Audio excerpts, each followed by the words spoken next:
Brilliant. It's Carl here from Brrraaains A Head-Banging Life with another episode of Desert Island Dregs.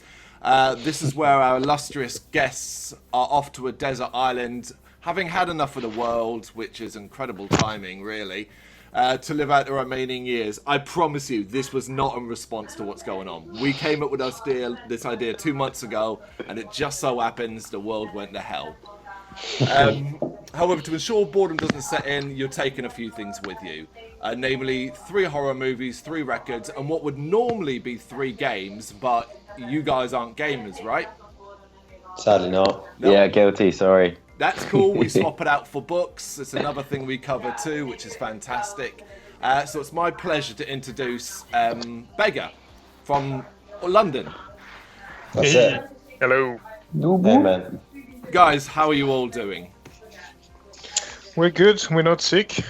And Yeah. I don't think anyone in our family is. So far, so good. So far, Yeah, so man. good. Same So here. far, so good. That's Although, all you yeah. can hope for right now. That's good enough. Yeah. Yep. How are Of you doing, Carl? course, yeah, I'm well the same. Not sick either. Just getting on with things. Cool. Trying to survive. Excellent. It's a massive week for Beggar, of course. The release of your simply phenomenal debut, Compelled to Repeat. Friday the 3rd of April, this coming Friday. How the one. are you feeling about it now? Well, it finally comes out, right? Because we had it in the bank for 8 months, maybe now. so it's good that it's coming out. Of course, we were supposed to do 5 shows up until yesterday that have been cancelled because of what's happening. So it's good to see some feedback because we're already seeing some people have received vinyls and some merch. So it feels good to see some people are liking it, enjoying it, quoting specific songs. It's a weird experience because it's frustrating and liberating at the same time. Yeah, it's Yeah. true. Sorry, go on. It's just been really weird to do it remotely, as it were. You know what I mean? Because we were ready to drive around the country, playing shows this weekend just gone, and that's so far from being on the cards that so it's just been quite surreal. But the important thing is that like we're happy with it and we've got it out there. So that's good. Yeah, I was going to add to that the other thing is that we've kind of been on a hiatus more or less since because in August Abs and I both left for different contracts for work and we were out of the UK, and then we came back in November to play a few shows and we released a single, and then we've kind of been building up the whole process remotely anyway, so all of these shows were going to be the first shows in more or less 5 months. And so it's going to be so long before we play again. With the release of a new album, I guess it has been a bit of a weird process, but yeah, it's great to get it out there. Basically.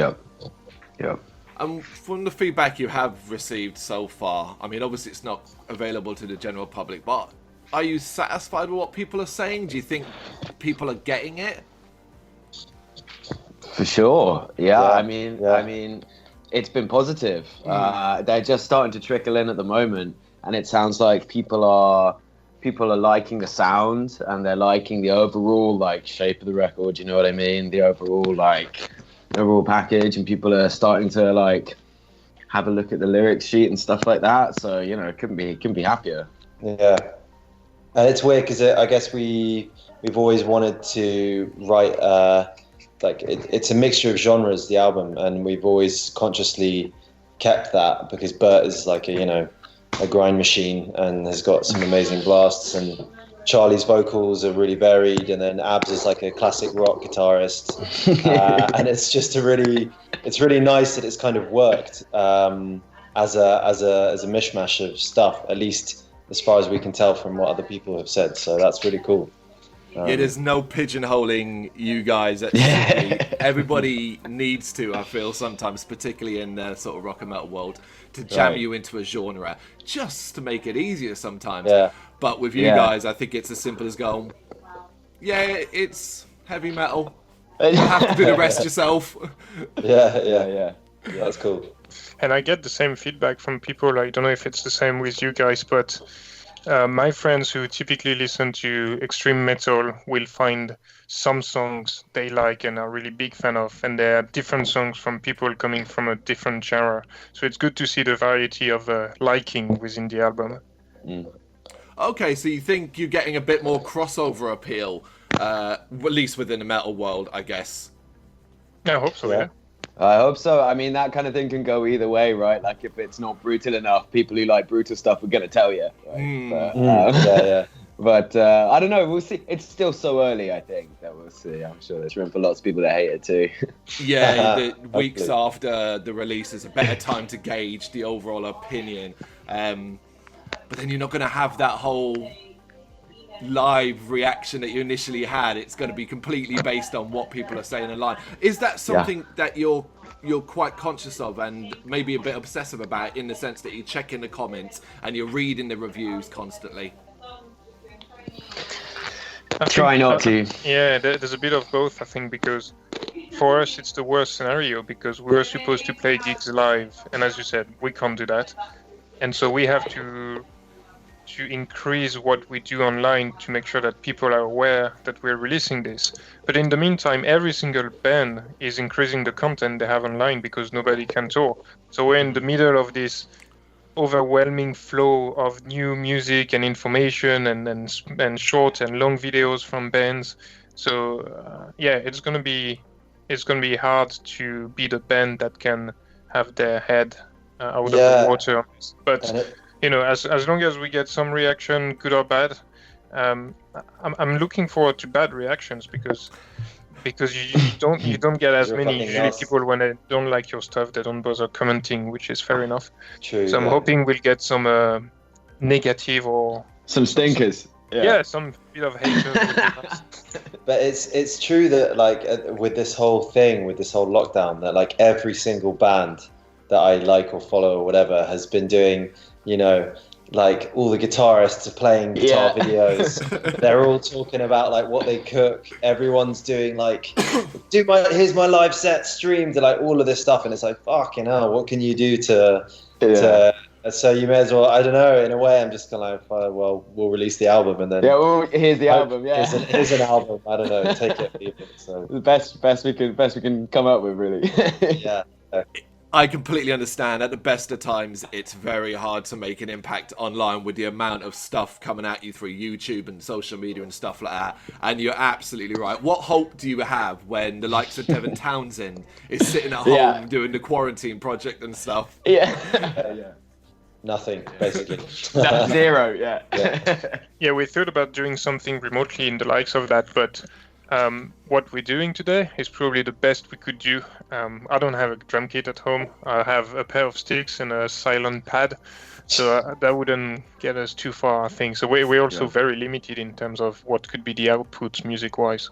But you are doing the right thing. And there's been a fair amount of people holding back their music because they want to follow up and go out live straight and so on. And if that so the fact you're getting it out there kind of means the attention's going to be on you anyway.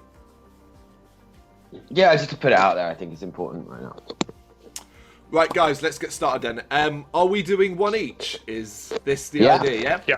Right, brilliant. So let's get started with your books then. What are the 3 books you're planning to take with you to this desert island?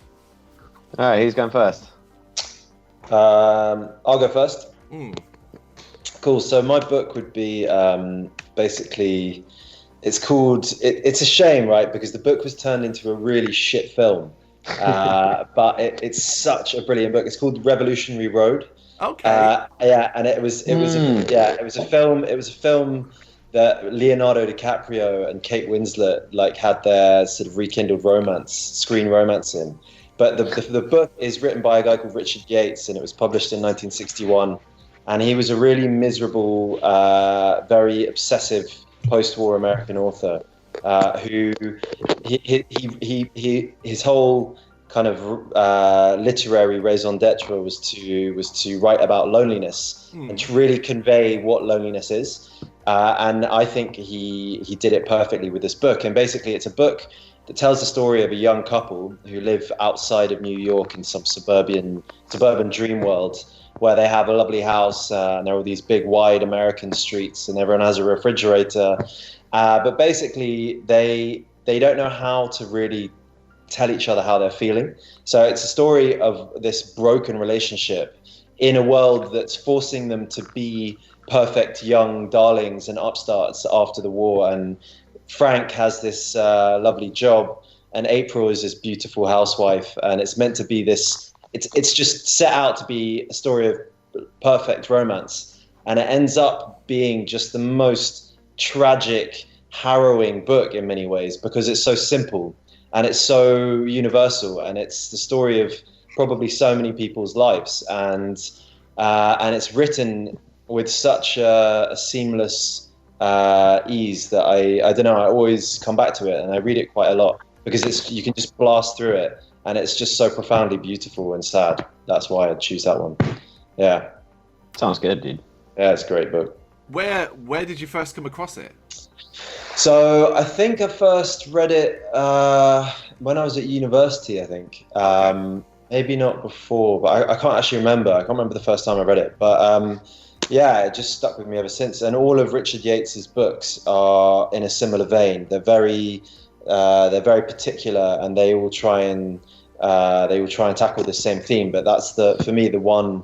It's like the masterpiece that he wrote. And sadly, it was turned into this shit film, which I think probably turned a lot of people off the book.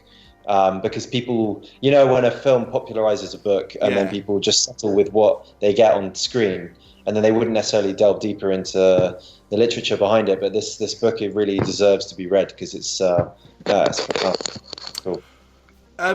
What's the name of the film? Is it The Revolutionary Road? It's just Revolutionary Road, which is the name of their street where they live. And yeah, that's it. It's Leo, isn't it? Yeah, like you said. I've never heard of it. Not only do I not know the book, but I've never heard of a movie that had, beyond Titanic and Romeo and Juliet, that had DiCaprio and Winslet in it together. Yeah, there you go. And that's the thing, is that it's the kind of film that, like, maybe middle class like mums would love. Like an Arga saga. Yeah, like exactly.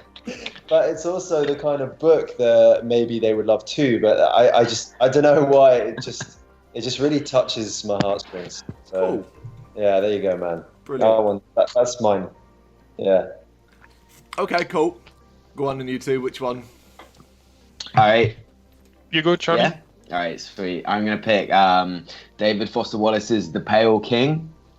So this is a book. So David Foster Wallace is a guy who, an American writer who passed away in the noughties. And I'm a huge fan of his. He did Infinite Jest as well as a bunch of other bits of short fiction and non-fiction and stuff like that. But The Pale King is his posthumous novel. So it was published after he died. The guy. He suffered from depression for many years, and then he committed suicide in I think 2004 or something like that. And they found the manuscripts of this novel that he didn't finish, but they collated it into like a series of really disjointed kind of snatches of fiction, and it's a book about boredom basically, and it revolves around these the staff of like the IRS processing something like the tax authority in the US. So these guys have the most dry job you can imagine having, right? Just doing tax returns all day in central Illinois, like bumfuck Midwest US. And it's amazing because it's this book about like attention and what you pay attention to, and how you structure your your time and what you do with your mind.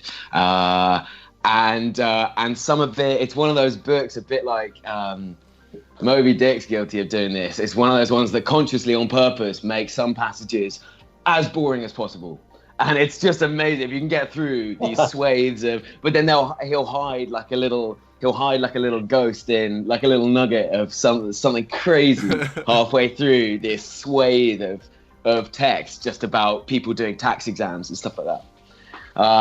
And it's just wicked. I was thinking maybe for this I should pick a horror book or something like that. I was thinking of doing like House of Leaves or something, or like Toni Morrison's Beloved or something like that. But this is wicked because this has a couple of ghosts in it. So it's a ghost story in a way, but they just come and go, and they're by no means the central thing of the book. The main thing of the book is just about like, how you deal with just like, granular, boring tasks that all of us have to do with our lives, and just how you approach that, and what that says if you can do them, or whatever if you can't. So that's my pick, Pale King. It's interesting the way you describe it, because you make it sound, as you say, incredibly monotonous to the point. However, your enthusiasm suggests otherwise. I do not know this book, but already you have my intrigue. So Right. what is it that appealed to you? Was it the fact that it's doing this monotonous, repetitive task and then has these bursts? Was that it? Yeah. So it's the passages of monotony are kind of done for almost like a textural kind of like effect. It's like he'll throw in because it's episodic, right? So it's short from like 1 page. Kind of like chapters to like really really long ones. One in fact got split out and is a standalone book of its own now. But it's just a way of, I don't know, it's just a way of texturing the book, and like it makes reading those passages almost like an exercise in themselves. But that's, and it's just funny because you. Charlie's fucking weird, basically. Yeah. I know it's so weird. I know it's weird. But you find yourself slogging through it, and you laugh to yourself, just like, what the fuck am I doing this for? But then it's spliced in with super interesting, super dynamic fiction, which is David Foster Wallace's thing. Like his fiction's so awesome. So yeah, it's a weird one, and it's very difficult to describe why anyone should read this book, but I definitely recommend it. It sounds like a mental workout, but as I said, nothing sells something more than enthusiasm. If you can excitedly explain to someone, oh, this is what it is and why, well, I think it works. Sure, right. Okay, great. And yourself? So I think I'll make it shorter, but it was hard to find a book because most of the things I read are non-fictional works. So it's usually a history book, and it's usually around Soviet Union stories. Okay. For some reason. But the one I would pick, if I had to, would be something by Stefan Zweig, the Austrian author. That in French, and that's the only reason originally I read that book is because the title in French was really, really cool, because it says Les très riches heures de l'humanité, the very rich hours of humanity. And the title in English, when it was translated in the 30s, is Shooting Stars, 10 Historical Miniatures by Stefan Zweig. And essentially the book is 10 short stories that are historical facts, but built in a way to essentially relate to the intensity of the moment, and how short actions, fast actions in a short amount of time can lead to events that will, at the time, change the world. And for me, the value of this book is that you can read the same book every 5 years and read it in a very different manner and through a very different angle, depending on what your experience in the last 5 years have been. And you can either find the story narrated in a brilliant way and find it somehow historically factual, or you can think 5 years after it's complete bullshit, and then another 5 years after, actually I can see why he wrote it this way. Because it narrates various things, from how Lenin went back to Russia at the time of the Soviet Revolution in 1917 to how Constantinople and Byzance were taken by the Turks So it spans on such a long period of time. Even how La Marseillaise, the French national anthem, was written within a night. So it's this collection of random but very important historical facts that always drew me to this one. And again, the angle that is going to be different from a reader to another. Yeah, there's always something to eat and drink from that book. Again, you put it such a descriptive and fascinating way. The idea that there's, as you say, historical facts that can be taken from certain angles depending upon your mindset or how your state of feeling is after a certain period, or what you've learned in the world, and perhaps how cynical you've become or how more open-minded you are. That's incredible. Yeah, it's a good book. All right, guys. So before we get into the next one, were you feeling any pressure to deliver on Compelled to Repeat? I think it's not noticeable in the end product. Like, if you were feeling pressure, what you produce certainly doesn't showcase that. But were you kind of feeling like you had to deliver the best that Beggar could be at this stage? I think for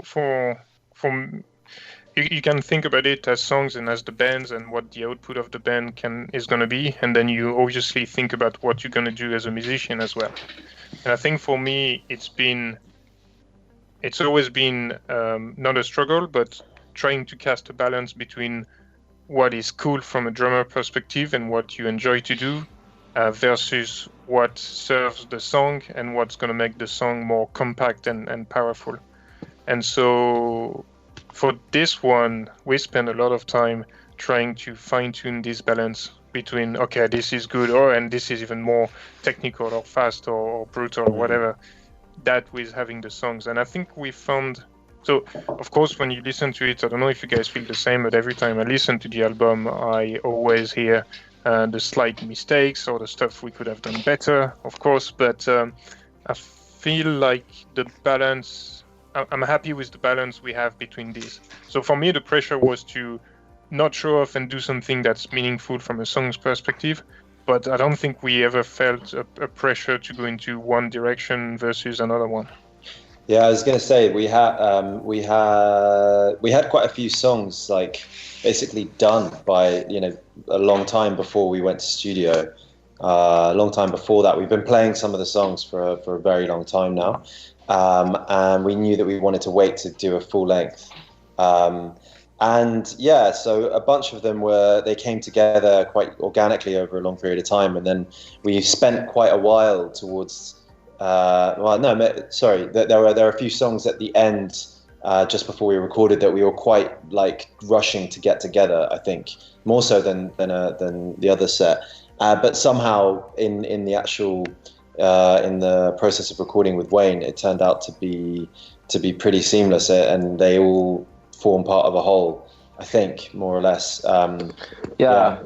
That was the challenge for this one for us, because we've been doing much shorter releases like throughout our whole time together.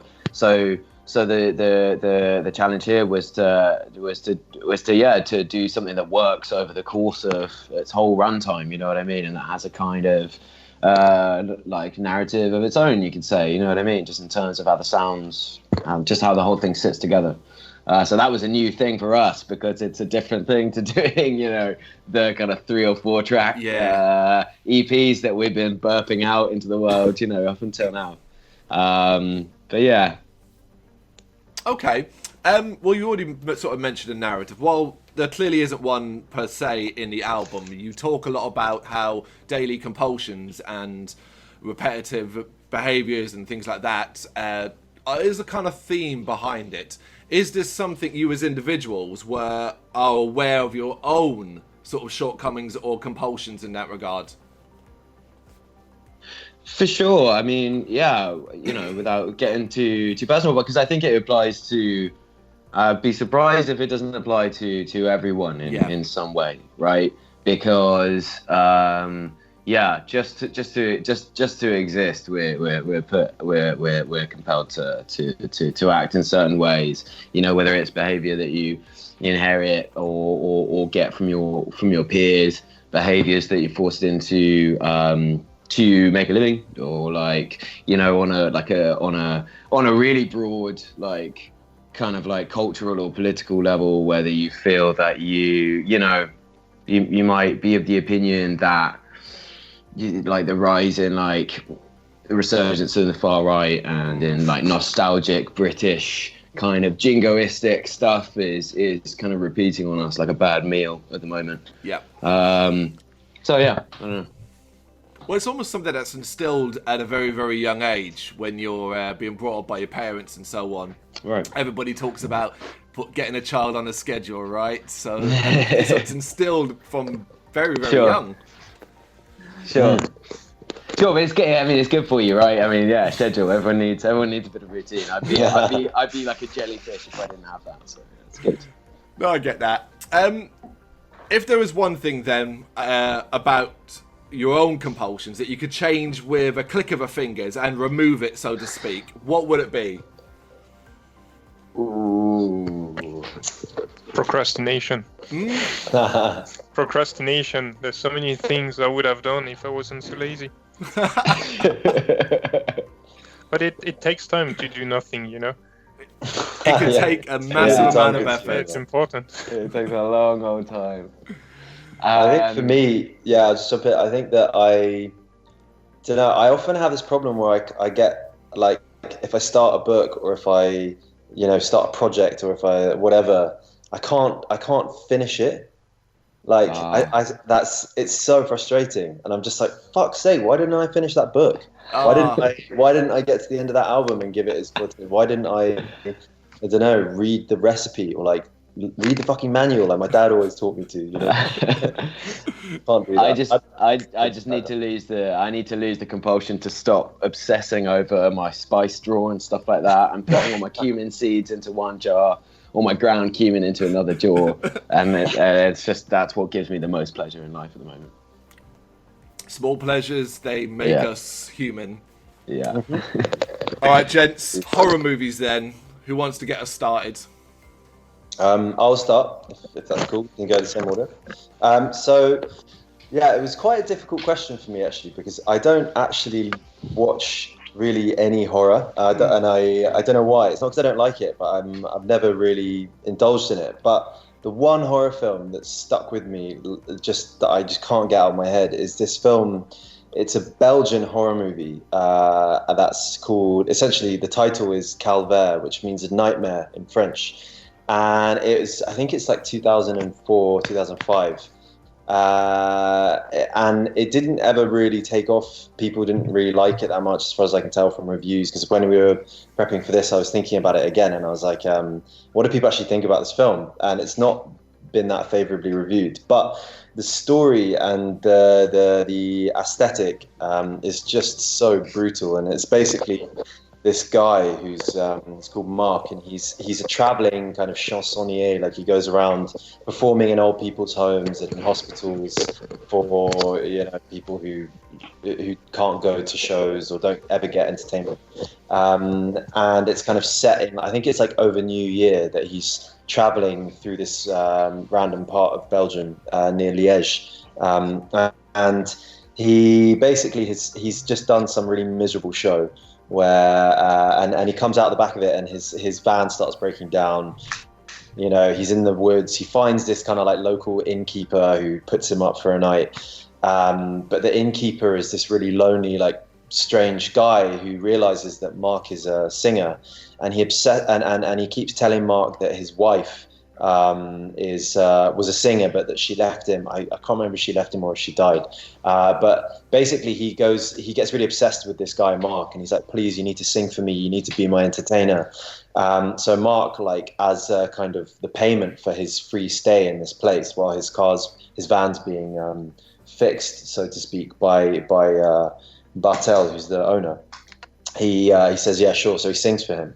And then basically it's just how this relationship degrades, and then how he becomes part of this local, really fucked up community. And there are a few scenes where he kind of like walks into a bar, and it's just like this group of people in the middle of the day, like, it's almost like this kind of like Victorian Gothic horror scene where all these people are like dancing to the sound of this like mistuned piano, like with their like white eyes and like stomping feet, and like it becomes this really really like grating psychological nightmare, and it ends in the most miserable fashion. So as far as a proper horror film goes, that would probably be a choice for me. But yeah, fucked up film. It's called The Nightmare. Nice. Wow. Yeah. I've never heard of it, but listening to you talk, man, I felt the tension. Yeah, check it out. I have a very quiet night planned. I think I'm going to be finding this one. This is going to be, yeah, I've got to see this. That's amazing. Yeah, that sounds so good. All right, guys, who wants to go next? Sick. Yeah, I'll step up. So it's far less obscure than Jake's, man. But 28 Days Later is my pick. Rewatched it towards the beginning of coronavirus raising its head, and I sure as shit wish I hadn't, man, because it's just really scary. But I mean, like there's not that much to say about it because everyone's seen it. But I think it's a wicked take on the classic zombie flick, like formula. You know what I mean? But it feels very I don't know. It just feels really like British. Feels really like domestic. It feels like you.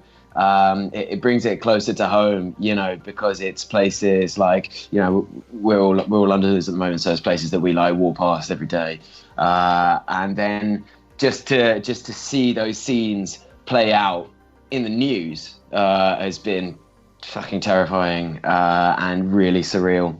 You mean like zombies running through the streets? Yeah, all the zombies. Yeah, I've seen these guys down in Sainsbury's. Puking blood in aisle 6. Yeah, so you got to watch out for those guys. But it's great. I love that film, man. It's really classic, like low budget. There's a few faults with it, and it's a product of its time because it's that early noughties kind of cheesiness. But love it, man. And obviously, it was I guess, made a name for himself, Danny Boyle, way before Slumdog and all that. Absolutely, yeah, on a Cillian Murphy. budget. And Cillian Murphy as well, yeah. Dude, Cillian Murphy gouging a guy's eyes out. Yeah, it's wicked stuff, man. Yeah, I mean, it's a fantastic movie. When it first came out, I remember not liking it because I was kind of anti non-traditional zombies. But then...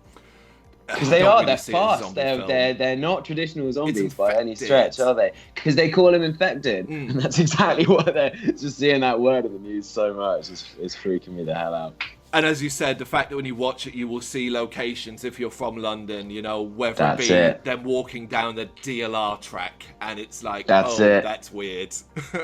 Yeah. Or driving down, even if you're not a Londoner, like just driving down a deserted M1 is scary in itself, because when does that ever happen, right? When has the M1 ever been deserted? Yeah. Okay. If you go to London these days, it feels like this, but it also feels, if you want to put some relativity on it, it feels like London is in a constant Christmas morning.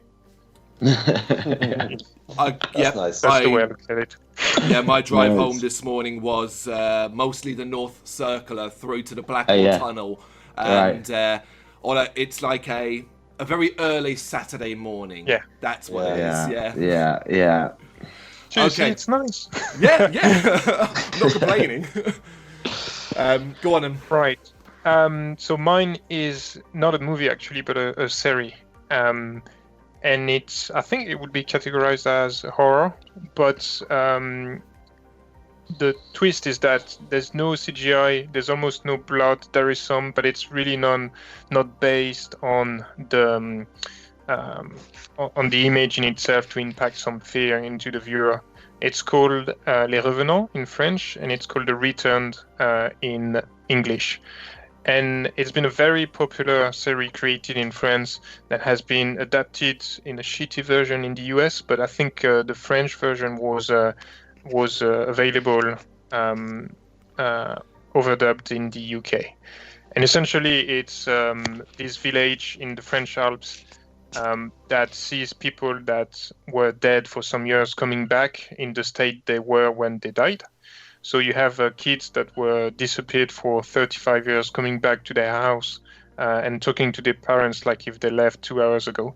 And so the whole series, which is 2 seasons, 16 episodes, is around the reaction of normal people having their wives, parents, children coming back from the dead and getting back into normal life. So the contrast between the absence of crazy things happening like in a zombie outbreak, but having to integrate those weird people into real life again is what makes the series actually terrifying, because you can relate to it a lot more than if you were watching a gore horror movie splatting blood at the screen.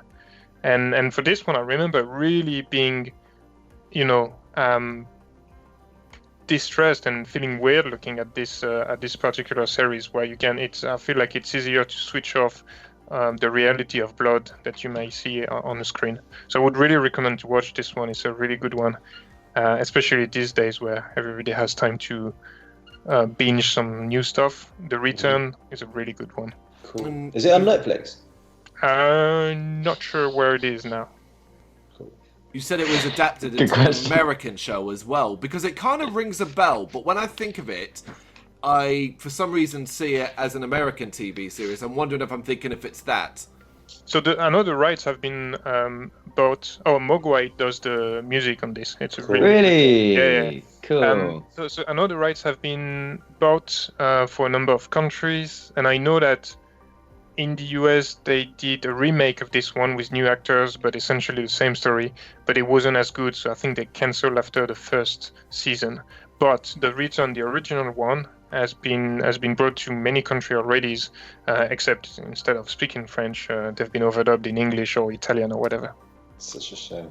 And it's a complete series, right? So like if you wanted to binge watch it, you can see it from beginning to end and not be waiting on a future season or anything like that. Yeah, exactly. No, it's the end of it. I mean, it gets dark in the second season, and there's some weird stuff happening with the people that have returned, but it never goes too far into sci-fi, so you're always hooked to the reality of it, and that's why I like it. Some of the best horror is the stuff that feels real, that you can equate your life or potentially put yourself in that experience. Blood and guts and super strong serial killers can be fun, but for horror, if I want to feel a certain way, you seek out the things that, as you say, would make you feel a certain way if it happened to you in real life. Yeah. So, guys, we love Compelled to Repeat. We gave it 10 out of 10 in our review. Wow. Yeah. Dude. We consider it a contender for the best of the year. Thank you, man. Wow. Thank you. You talked about the things you did leading up to it, but were you aware at any stage, particularly, I guess, when you were in the studio near the end, that you had created something so special? I was going to say, I think that there was a moment actually where, so it's at the end of the title track, we were kind of like, there's a big, weird batch of genres in there with the sort of blast like coming up to that final kind of classic riff, which has also got octaves over it, and then there's this big ballsy guitar solo that adds rips, and I just remember listening to that when we were sitting in Wayne's studio in Bear Bites Horse and feeling a bit like, wow, this is quite cool, because the way that it opens out of this huge like blast section and then comes in with a classic rock solo, and then it's that goes solo on. at the end. Yeah, I really remember is. sitting there and Shame Abs thinking, isn't here to take us through it note by note, but I remember that hearing that and being like, wow, this is quite cool. Maybe we've done something all right here. For me, that was a really good moment. Yeah, I think for me it was two things. The first one is the excitement you get when we create the songs over certain riffs or certain combination of structures, and the fact that we've played maybe 80% of the record live already to some shows, sometimes just to test it, and some songs have moved since then. And the reaction or just the pleasure we get playing this live means like you're creating something you're going to be happy with regardless of if people like it or not. But the other tell for me was for a number of songs, I would find myself whistling the riff at home like you would on other song, and usually that's a good tell that actually I'm very passionate about this one, and if I can remember it and if it comes up naturally, then maybe it's a good song. Yeah. You can't whistle a blast beat, mate. Can No, you? that's true. No, only riffs. Sadly for Bert. The fact that you'd be at home and say whistling or singing your own riffs, I think speaks volumes, because ultimately when you're hearing the same thing over and over and over again, we often do these interviews and we talk to a band just before their release and they're already sick of their own music because of how much they've had to listen to it. Yeah. So it's good that you've got that. Yeah, Still enjoying I mean, there is part of that, and there's some songs on the album that I've listened to maybe too much. I need to let them breathe a bit on their own for sometimes before I can come back to it. So we talked at the start about the lack of live because for obvious reasons. But what plans do you have in the works, or are you hoping to kind of get going? I guess once we're through the darker period.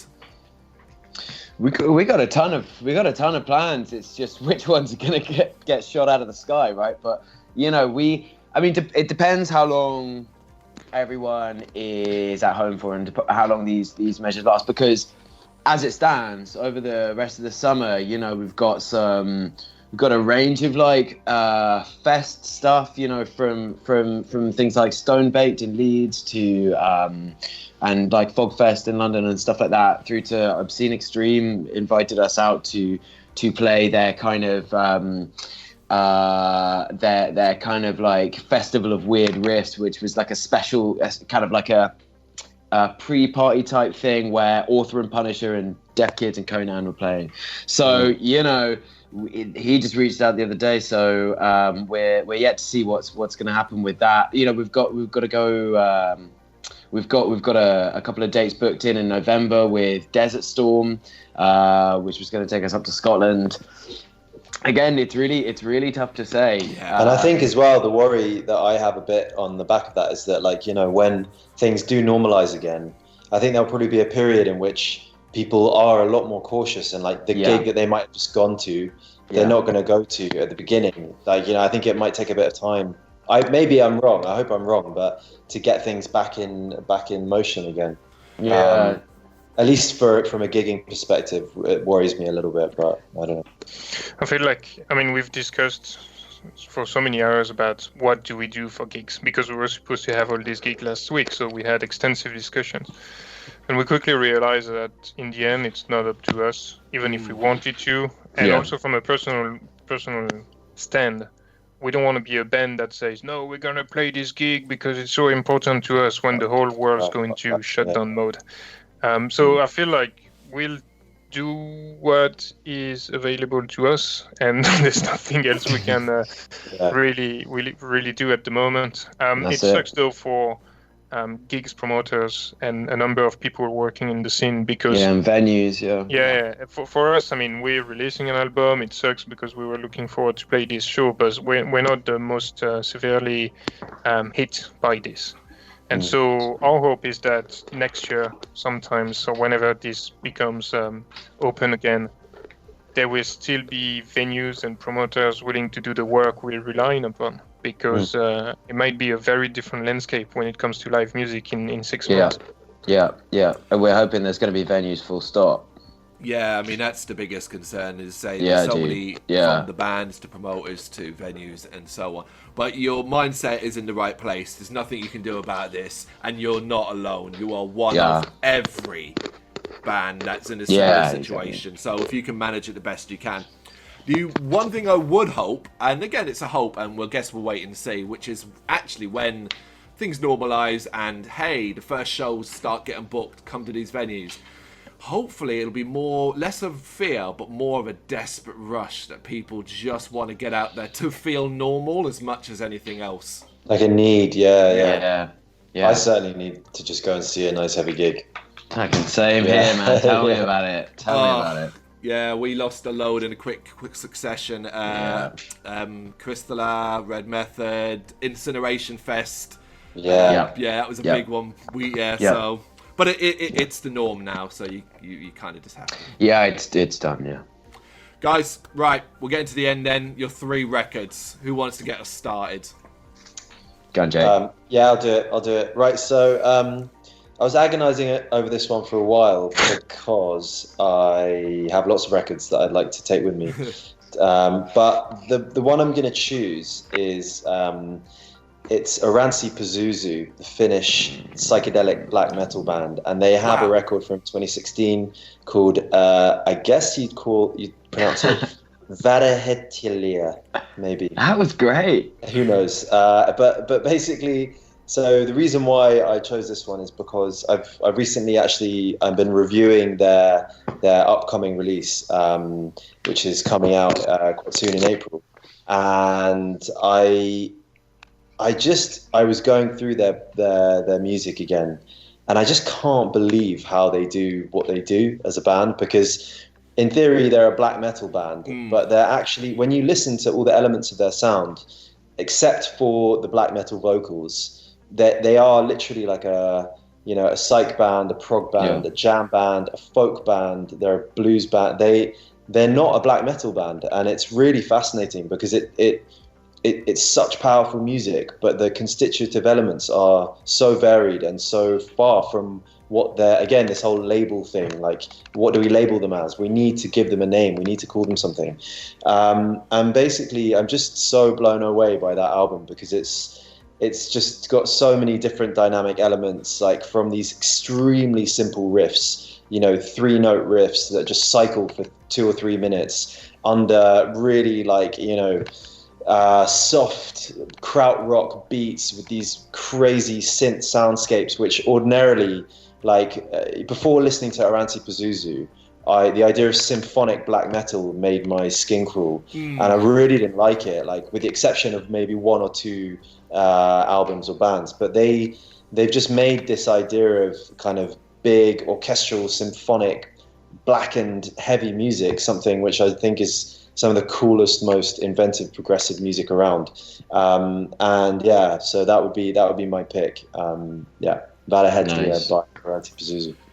It's your timing is impeccable for bringing up that band. They were someone I had cursory knowledge of, aware that they were, as you say, billed as a black metal band, but chances are I think we got the exact same promo, because 3 days ago I was also reviewing that album, and I was like, what the hell is this? Fuck is it? Yeah. Unreal. Unreal.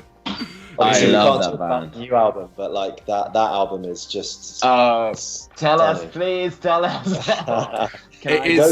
It was so fascinating that it's one of those where in my list of things to do is to now go back, and you're saying 2016, that's the next one to check out then. You've got a treat, man. That album is, I'm with Jake on this one. That album is incredible. Yeah, amazing. Anyway. Yeah. Right. Mine is a band who's actually a black metal band. I just wanted to tuck down Mayhem. Mayhem, Die Mysterious Don Satanas, because it's just the most amazing black metal record ever. I love every aspect of it. I think the production is so wicked. The drums, obviously they sound nasty, but those blast beats really give me them feelings, you know what I mean? And all the the fills all over that record. I'm a real fan of the drums on that album. I think that's so electric. And Attila is my favorite. I think that's my favorite set of black metal vocals that have ever been laid down. I absolutely love what he's done since. I'm a huge fan of Sun, and I think that that's his work with them has really allowed him to come into his own, and you've just seen him develop his prodigious vocal talents and his talents as a performer and a showman. When you see him come on stage at a Sun concert dressed in his Mirrorball suit, that's the coolest thing. But yeah, this album's just wicked. The lyrics are awesome. I think the whole the atmosphere is just basically perfect, and it straddles the line for me that black metal at its best is supposed to, which is it's scary as shit, but it's also super dynamic. It's very punk in a way, and it's got a lot of blasting going on. It's got some wicked riffs. I just think the whole thing is absolutely on top form. It must drive you nuts sometimes then that the past often overshadows Mayhem's current output and future. Yeah. Have you ever seen them live? I've never seen them live. I missed them when they came around. They came around recently, and I missed them then. But I never managed to. For some reason, black metal is not something that I end up going to see very much. Even though I love going to see other kinds of extreme music, but I would absolutely love to see them. One for the bucket list for the future. Definitely, for sure. Okay, and finally. So mine is, you could say an old album now. It's 20 years old, but it's the first album that got me really into death metal in a way.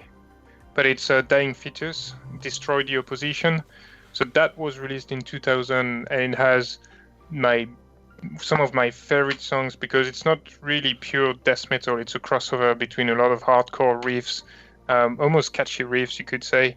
The production is quite different. It's very rich in mediums. You can hear really well everything. The voice is incredible with the two singers. And it has one of my favorite drummers on it, Kevin Taylor, plus the guitar and bass player that then went on to create Misery Index.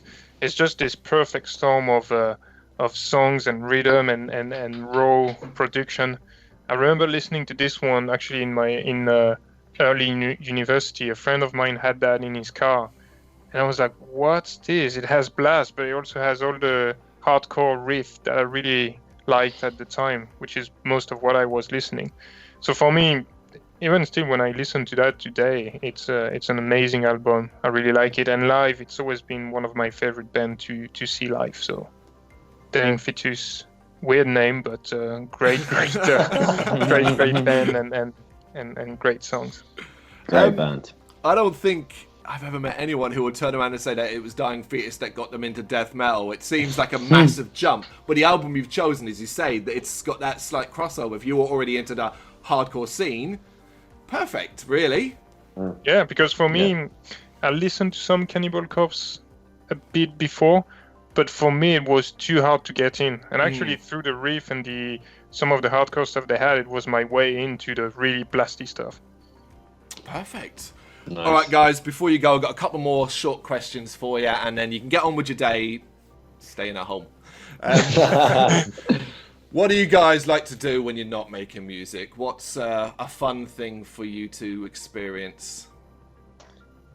So for me, me and my partner, we love to cook. We cook all the time.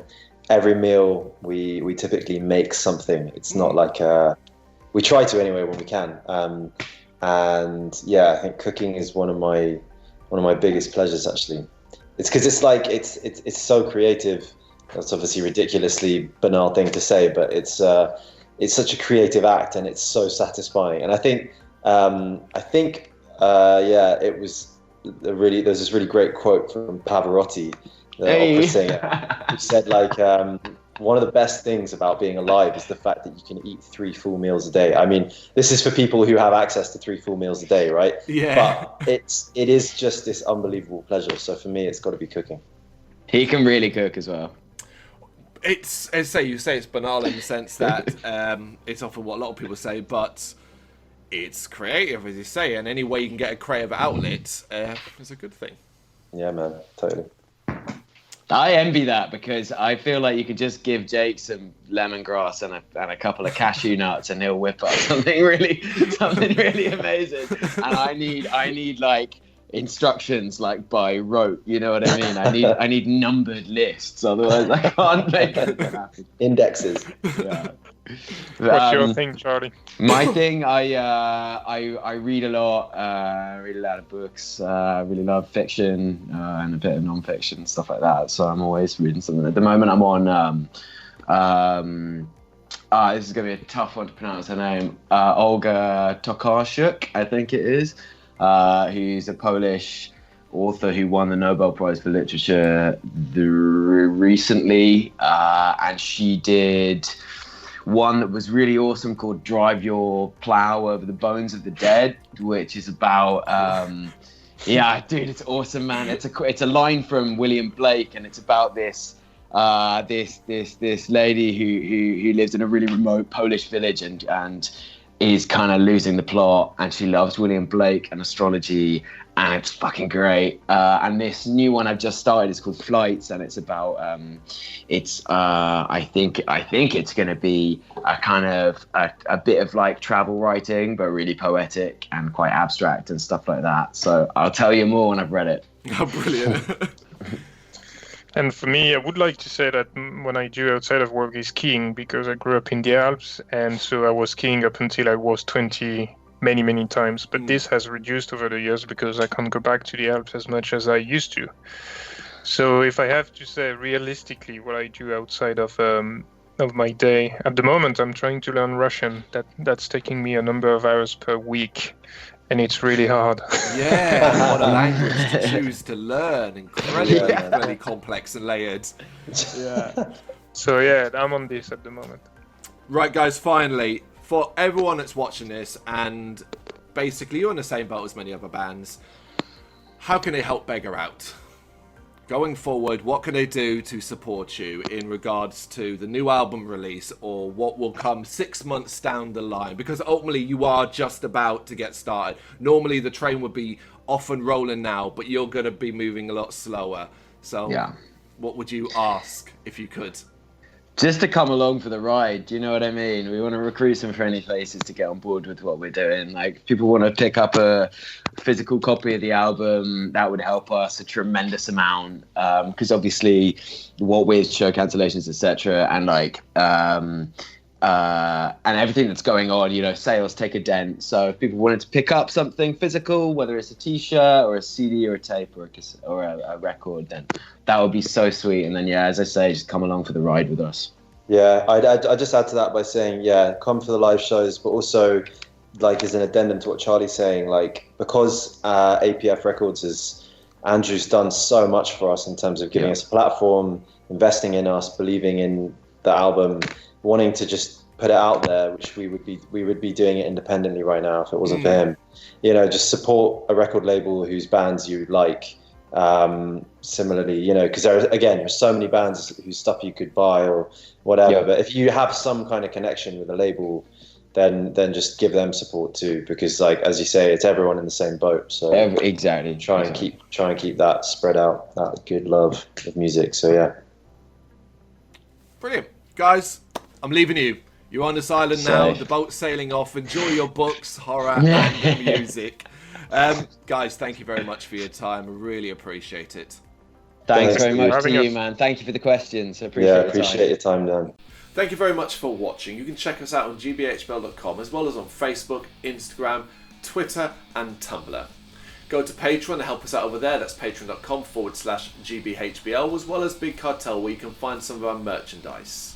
We have a podcast running on SoundCloud and Apple Podcasts. And of course, if you like this video, do us a favour, hit the subscribe button and help the channel grow. Games, horror and heavy metal. What else is life for?